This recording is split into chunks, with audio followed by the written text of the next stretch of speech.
许三多退伍到底能不能适应社会？很多人都有一个扎心又现实的疑问：假如许三多退伍离开部队，他真的能适应外面的社会吗？出身小山村的他，高中都没有读完，从小到大没走出过家乡，胆小内向，不善言辞，被父亲逼着送去当兵。军营是他人生第一个见到的大世界。入伍之后，他的人生几乎全都困在了部队里，新兵连日复一日，生活单调规律。被分到荒凉偏僻的伍班，他依旧坚持训练，自律自强。来到7连之后，日常训练和演习填满生活，忙到没有多余心思去接触世俗人情。也正是这份执着与踏实，让他一路逆袭，成功进入顶尖老 A 部队。可这里的训练更加残酷严苛，训练任务不断，他早已经完全活成了一名军人。军旅生涯里，他2次差点脱下军装。第一次是父亲赶来劝他退伍回家，重情重义的他舍不得并肩战友，更舍不得军营这个家。第2次执行任务时，意外误杀毒贩，内心深受打击，陷入自我挣扎。元朗心疼他，特意放他长假出去散心。我这个月的工资，给你放1个月假，出去随便走走。1个月后你回来告诉我，是走是留，我不会在意。但此时的许三多兵魂已经刻进了骨子里，他不知道要去哪，竟跑去1周要爬3次的山。齐欢纳闷，但元朗理解他。当他走进繁华城市，更是格格不入，不会自主购买车票。什么是区间票啊？区间一个小事，不停车。走到那边买车，我们要买票了。穿着便装，依旧保持标准，军人走姿，昂首摆臂，和路人完全不一样，引来无数异样眼光。他戴墨镜掩饰尴尬，却被当成可疑人员，坐在路边吃东西，又被民警上前盘查。刘老。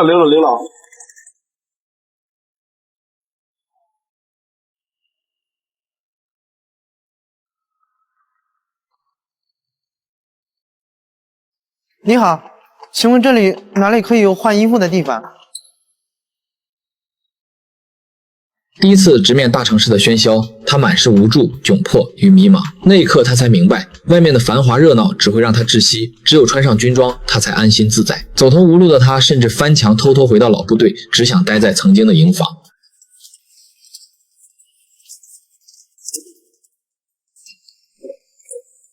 你们都跟进来干什么？报告，家伙，你刚才一看就练过。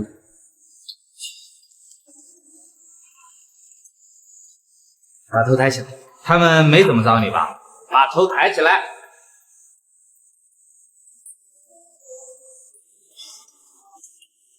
许三多。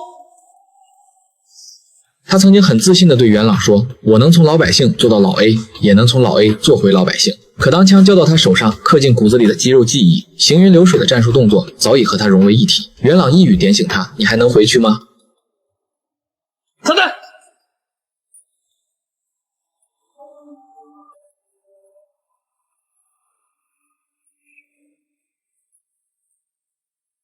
看看你现在的样子，你还能活到以前的日子？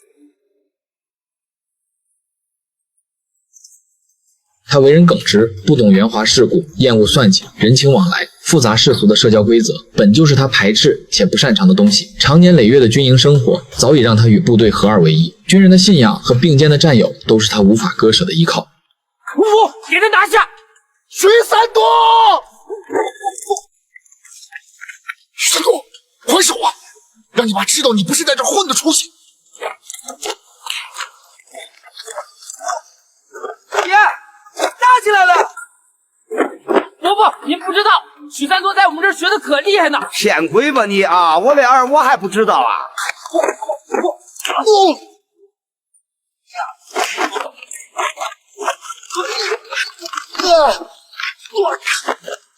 很多人总会陷入一种误解，觉得那些久在军营的人难以融入寻常社会，连最基础的生活常识都一窍不通，显然是与社会脱了节。就像我认识的一位老兵战友，退伍回家后竟把牛奶和鸡蛋放进冰箱冷冻层，闹出了让人哭笑不得的小插曲。正是这些生活里的小偏差，让他们的举动在普通人眼里显得格外怪异，也让他们自己陷入莫名的尴尬。可我们往往忽略了在他们身上藏着常人难以企及的坚韧、踏实与赤诚。这些刻进骨子里的珍贵品质，是世俗生活里最难得的宝藏。从长远来看，他们远比普通人更能扎根一份工作，坚守一份责任。只是褪去军装后，他们需要一点时间去适应军营之外的烟火人间，去补齐那些未曾接触过的生活琐碎。就像许三多，看似与纷繁的社会格格不入，可他身上那份坚韧不拔、重情重义的性子，却是立足社会最坚实的底气。许三多离不开军营，从来不是因为他能力不足，无法回归平凡生活，而是这片热土上有他并肩作战、生死与共的兄弟，有他拼尽全力找寻到的归属感。